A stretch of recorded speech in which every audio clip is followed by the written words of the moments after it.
What's going on, everybody? Hope you're all having a fantastic day today. Now, today we're going to be checking out some Nightbird gameplay that I actually used in yesterday's commentary. Now, don't worry, it's not a copy and paste. You're not going to be rewatching anything you just watched in the other video.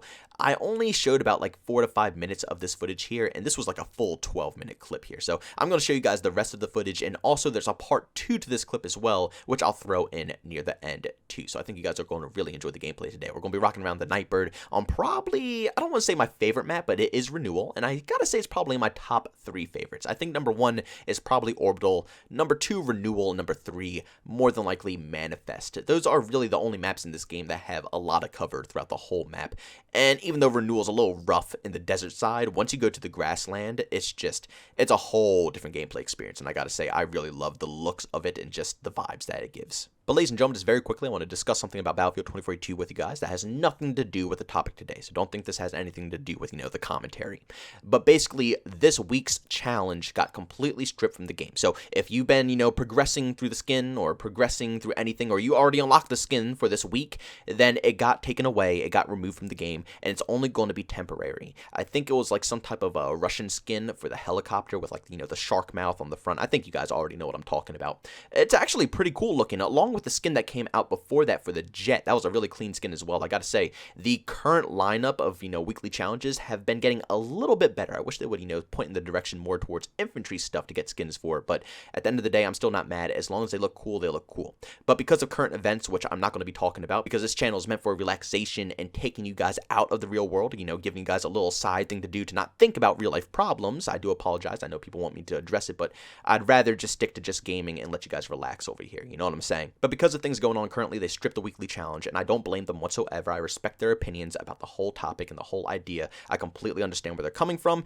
and like I said, if you lost your current skin, like this is why I wanted to mention it in the first place, if you lost a skin or if you're putting any progress towards it or something like that, it will be back the week prior. So don't worry, it will be back, it will all return, and all the work that you put forth towards it has gone absolutely nowhere. Just out of respect, they're removing it for the week. But ladies and gentlemen, back to the main topic. This is extremely juicy. Over on Twitter, Tom Henderson finally put out a tweet saying, according to EA's lead community manager, there should be an update next week. According to official wording, the update was described as later this month, so it technically should be Monday, which is the last day of February, and will be an update on map design.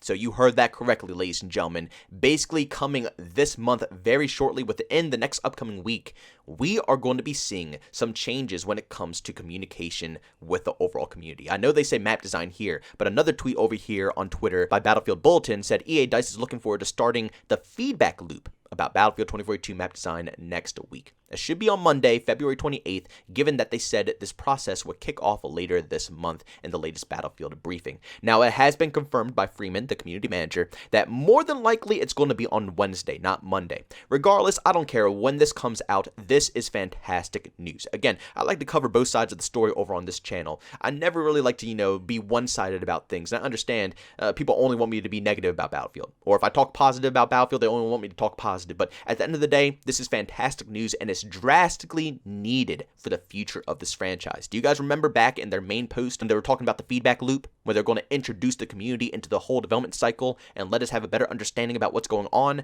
This is exactly what they were talking about. I was getting a little worried that this wasn't going to happen, or this wasn't going to come into the franchise, and we were going to have to, be ignored for eternity. But I got to say, I'm very thankful to see that on Wednesday, things might be coming to a better change. Now, my personal question is, how is this feedback loop going to work? Because I've never actually seen this in action by any other development team. I've seen Trello boards where they put up all the, known issues, known bugs, known glitches and stuff like that. But I've never seen any development team open up a legitimate way for feedback to go back and forth between the community and the developers. It's usually just one side. Like I said, you go to the Trello board and you give them information, give them bugs that they need to know about, and then they hop on it. And God only knows when they're going to fix it. We don't get a date when they're going to fix it. We don't know how long it's going to take to fix it. They just toss it on the Trello board, and we just pray that something happens. No, this is different. This is a feedback loop. So basically, we are going to be either communicating with, I guess, the community manager or someone else that's going to be working on the inside with the developers, and basically we are going to make the changes to Battlefield 2042 is basically what I'm getting from the whole aspect of a feedback loop. And this is fantastic because it shouldn't be the developers who are remodeling these maps at all, because they already screwed them up so badly in the first place. And I'm not trying to completely talk down to you guys 110%, but at the end of the day, let's be real here. These maps are really bad. I don't want to see what else you guys have in store for these puppies right here. You know what I'm saying? I think the community is the best way for them to get good feedback for the map design. The people who are literally playing this game daily, who know the maps, like personally me, I play this game plenty. And everybody, like I said, everybody always says, why do you play this game so much? Why do you invest so much time? For the exact reasons like this. I need the information and I need the knowledge not only to make content, but to give constructive criticism about this game. If I only played this game a couple of times, what map feedback am I going to give to these developers? But having all the playtime and experiencing every single location on these maps and knowing the dead spots, the hot spots, and what could improve flow between different locations, I can give them 50 plus ideas on how to improve each and every one of these maps, and so can the majority of you guys. Why do you think Halo Infinite became so popular? Despite the certain bugs and also content, the lack of content in the game, the core gameplay is phenomenal, and pretty much across the board, despite, like I said, connection, bugs, and glitches, when it comes down to just simply the gameplay, the core fans and the new fans absolutely love it. And it's because they spent time, the developers spent time with the community, the people who've been playing their game since day one.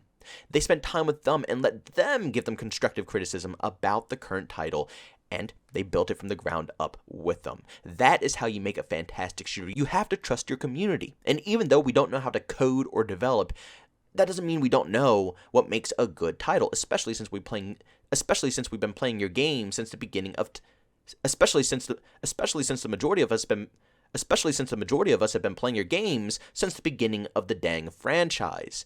Developers, like I said, for some reason think that since we can't code or we haven't gone to school for it, we don't know what we're talking about. But in reality, we do. And Halo Infinite is a perfect example. I really hope this feedback loop goes further than just map design, because that's currently what it's all about right now. When Wednesday comes around, they're opening up this feedback loop, and it's only going to be how to improve the current maps of Battlefield 2042. I'm assuming from what they're saying right here. But I hope it branches out to different things. I hope it branches out to I hope it branches out to asking the community for their opinions on, classes and specialists, the backstory and lore of the game. There's so many different problems and issues that are littered throughout this whole title that need to be discussed with the community. I hope they just don't only focus on map design and think that's the main issue of this game. Because if they do believe that, then boy, oh boy, we are in for a massive problem. But as long as everything goes good and well, and this new system they're trying to implement into adding communication into the whole franchise, if this turns out good, this could revolutionize absolutely everything. I mean, just imagine if EA and DICE are able to successfully get feedback from their community and turn around this game, even if it's not completely turned around and certain things stay, as long as we feel like we are heard and what we're saying matters, and we can come to a middle ground, because that's all it really comes down to.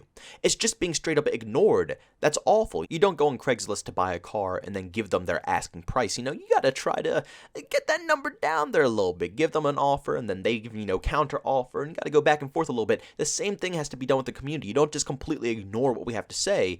You have to say, well, you know what, we already have specialists. We already hired all of them as voice actors. It might not be the easiest thing to completely strip them out of the game, but we do understand where you're coming from with wanting the traditional class system back. How about we do this, and that to find a middle ground to, meet each other at? And that would encourage the community to be a little bit more hopeful and also positive when it comes to communicating with you guys, instead of us just completely bashing you due to silence. But back to what I was saying, even if this slightly improves the communication between their community, this could be transferred over to anything. Maybe the Call of Duty community will get fed up and start asking for this, or any other community out there will see that there is hope. Just like how we see that there's hope with Halo, a AAA game being released that's actually playable, proving that games aren't naturally broken nowadays. They can be released in a playable state. Same thing can be done here with Battlefield. They can prove that AAA teams can communicate with their community in a civil way and actually find middle grounds to try to make people happy. But ladies and gentlemen, thanks so much for checking out this video. If you enjoyed it, make sure to leave a like button. If you hate it, leave a dislike. Also, if you're brand new, enjoy the content, don't forget to subscribe and hit that notification button. Also, want to chat with me, there's two ways to do so. I have a Twitter and Discord. Both those links are down in the description. And also want to catch me live streams of video games and over on Twitch. Link that is in the description as well. But guys, thanks so much for tuning in. See you on the next one. Peace out.